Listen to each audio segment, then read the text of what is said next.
Tapping into the job market, part two. Brother Marcus Gage coming to you with the second part of three-part series of tapping into the job market.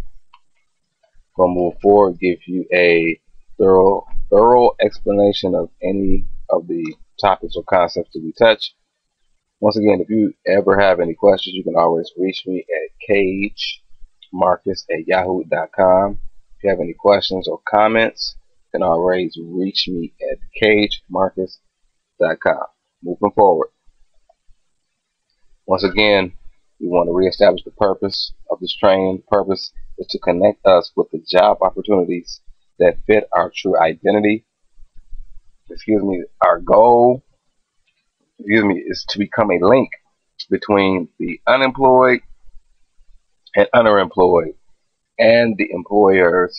I posted a statement, a quote on Facebook earlier today, which spoke about the unemployed, and the quote went something according to the lines of, many are fearful of the mailman due to the fact of being unemployed, because for the simple fact that the mailman is going to consistently, mailman or mailwoman is going to consistently deliver the mail, and bills are going to be consistent. But those who are unemployed, they don't have consistent income, so when the mailman or mail lady comes, they dread seeing that person come and delivering mail for the simple fact of them not being unemployed and not having any income. Summary review of our first part was that the correct attitude, which is a mindset that can be reflective of a individual's personality or behavior. The correct aptitude is the capacity to learn or understand that uncovers one's natural ability. The correct skill is the application of one's natural ability to properly execute, and these were main foundational keys to gather understanding from the first teaching. Lastly, values plus interest plus skill plus grace equals career. So all these four components, values, interest, skills, plus the grace of God equals a career, with the career being the expression of who you are. And the food for thought was you can find your answer within a question. Anytime you need an answer, it's always advantageous or serve us benefit to ask a question.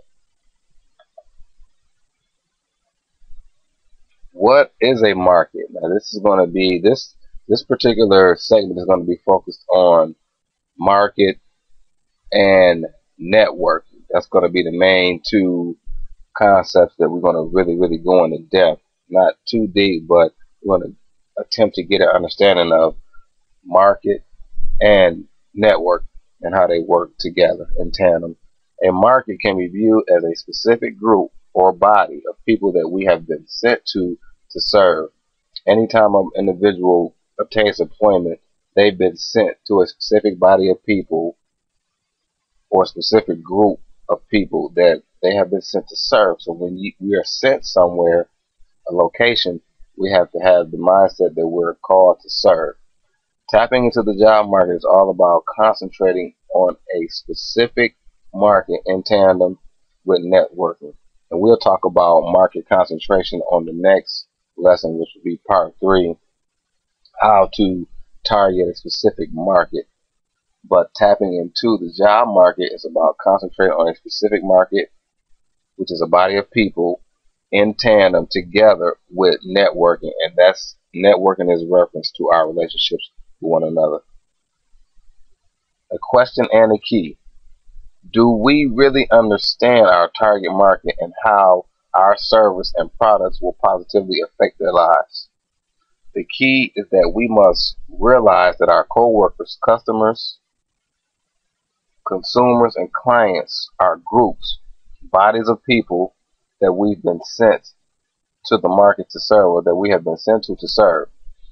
In this particular training, we're targeting people that are seeking employment that have a minimum of 2 years experience. No particular location at this point, but these are some of this is different thoughts and different categories that allow us to segment a particular market.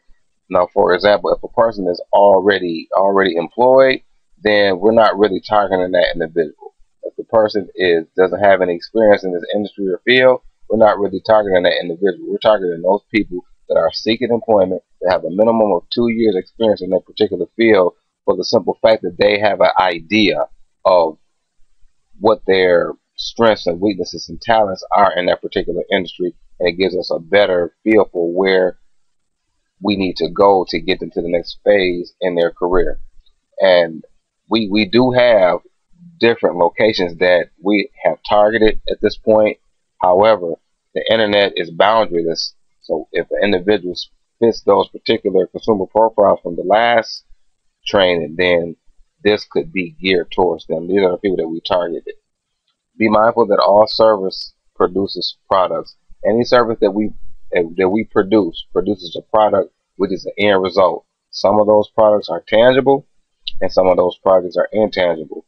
Tangible meaning that we can touch, intangible meaning that we cannot touch. But everything that we do is going to produce an end result. If not, then we're activity based, and then we can be considered as busy and not productive. Hunters versus gardeners. This is one of the key principles or the key slides in this training that's going to allow us to gain a better understanding if we are a hunter or a gardener. The hunters, those who seek for jobs outside of who they are. Now, those could be individuals that have yet to tap into the job market that don't have any work experience. I know when I was moving forward in my career, there were many jobs that I was doing that was outside of who I was, but allowed me to develop and again gather an understanding of who I was called to be. In this situation, the hunter's focus is placed on finding jobs instead of concentrating on self-discovery and the cultivation of fruit or produce. Fruit is on the inside of us. However, when an individual is just trying to find employment to make money, then they'll take just about anything. And it's out of desperation, it's out of lack of knowledge, and we know that we perish for a lack of knowledge, not only understanding, but the application of what was sown to us. We have to nurture the garden, which is the produce, which is the skill, which is the talent that lies in the depths of who we are. Because anything outside of the garden is a gamble. So there's no way possible at this point in my life that I'm trying to do anything outside of teaching and training. I'm not trying to play basketball, and I'm not trying to cut hair. My main focus, my garden, my fruit that's on the inside of me is being cultivated through continual training, because that's what God has called me to be, a teacher and a trainer. We sow into the market when the produce is ripe. Now, if for example, I take myself, if I hadn't cultivated the art of training, which I focused on continually, then this particular trainer would not have been ready to go into the market, because I hadn't practiced, and practice makes permanent skills and abilities and things on the inside of me. Then this trainer would not have been ready to be sold into the market, because that's what's transpiring right now. The training has been cultivated, has been perfected to a certain degree based off my growth and development, and you see a finished product being sold to you now into the marketplace. So we sow into the marketplace when the produce is ripe. And when it's ripe, it's ready for those who desire to consume it. Gardeners. The gardeners, those who sow seed cheerfully. The seed is knowledge that is sowed into the garden. It's cultivated through a repetitive cycle of water and light, training and development. Now, we touched upon this a little bit prematurely in comparison to the last slide, because the last slide was focused on hunters, and now we move to gardeners, those who continually practice their craft and cultivate the fruit to be sown into the marketplace. The hunters don't do that. They focus on finding the job opportunities to make money to pay bills or do leisure activities or whatever they desire to do. Anyhow, the gardeners, this results in the refinement of talent, skill, and ability to produce. Training and development, which is water and light, this results in the refinement of talent, skill, and ability. Water can be symbolic of people speaking to you, nurturing you, and coaching you. We water a seed, and then here comes the sun or the light. The light comes from the sun. The training and development causes friction. iron sharpens iron. And then now when the iron sharpens iron, our tools is sharp enough to go into the marketplace and pierce and open up opportunities for us. If we go in with a dull knife and we try to cut into any fruit or any different material or food, we won't be able to cut. We can't cut things with butter knives. We have to have a blade that is sharpened, so we have to continually train and develop for the perfection of use. We have to go into that mindset that if we've been called to do a certain specific thing, we have to focus on that one thing, and that one thing or skill set or career will open up doors for us. But it has to be sharpened, it has to be continually sharpened, and friction has to be experienced in order for that to happen. If not, we'll go into the marketplace with butter knives, and butter knives can only do a couple things: spread peanut butter, spread jelly, and spread butter, and all those things are soft. We need to be able to pierce the hearts of the people to go into the marketplace and be effective and bring change into the world. The garden is the end product. So the end product is the garden. I don't have to go outside of my true identity. All I have to do is pull from the resource that's on the inside of me, and I can sow into the marketplace. Moving quickly, networking. In terms of networking, seeds can be viewed as deposits that cause our relationships with one another to grow. We are not going to be able to haul all the fish in by ourselves. The great catch is going to be made together. So when we sow seeds, we sow time, talent, and treasure into one another, and these are deposits that cause our relationships to grow like a plant off being nurtured. We're not going to be able to haul all the fish in by ourselves. We have to be closely knitted together to catch prosperity in our lives.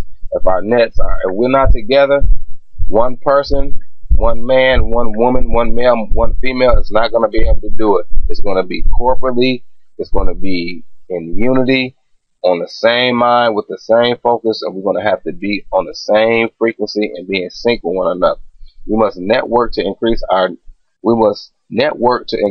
net worth, what it should have said, but that's all right. However, we don't attach our self-worth to our net worth. So when we say net worth, we mean the monies that you earn after taxes are taken out, your salary. We don't attach how much we earn or how much we make to who we are. We become, then we do.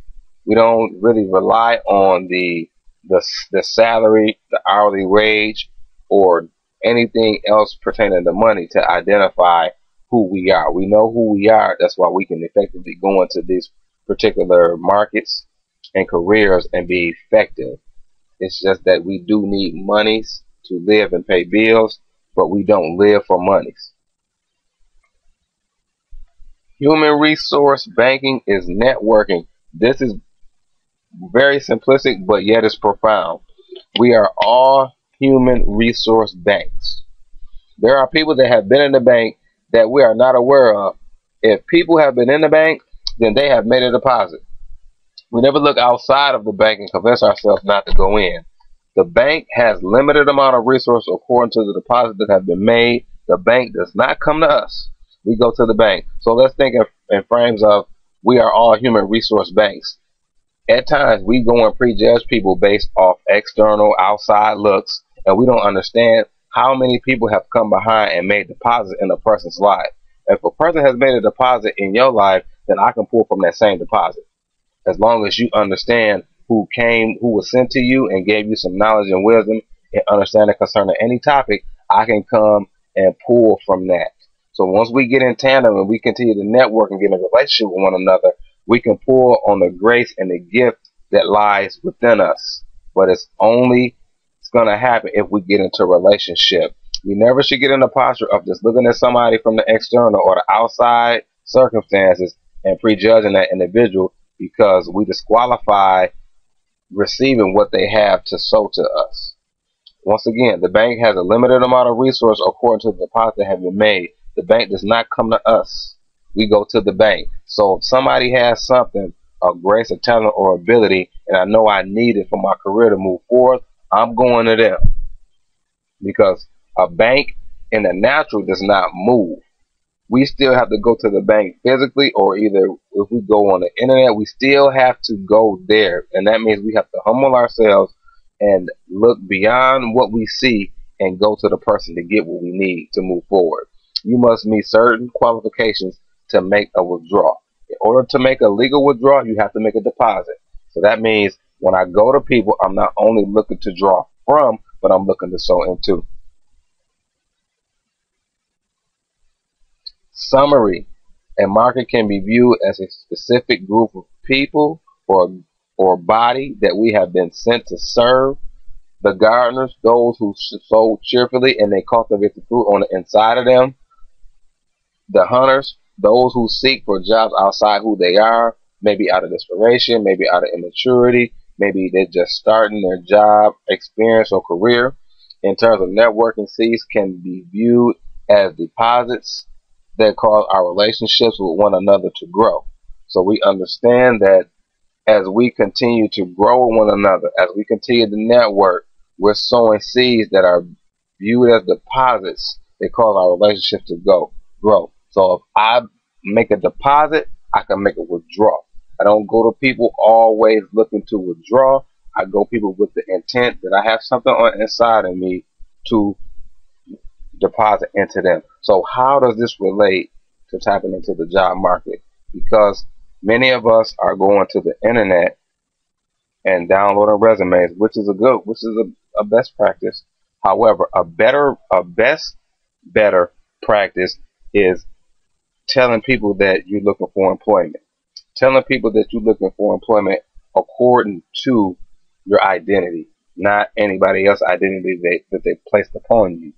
So it's going to take us to network. It's going to take us to become gardeners and not hunters. A hunter can only feed his or her family for a season, but a gardener will always be able to feed his or her family based off what's on the inside of them. So if you have any questions, reach out to me please at cagemarcus@yahoo.com. Next time when we talk, we'll be going into part 3, and then maybe the 4th part would just be a brief summary of each and every topic that we touch. But I do have something in store to help us gather a better understanding of when we do get the job, what's expected, and how the relationship goes. So blessings to you. Once again, this is Brother Marcus Cage, signing off. If you have any questions, concerns, or comments, please send me an email at cagemarcus@yahoo.com.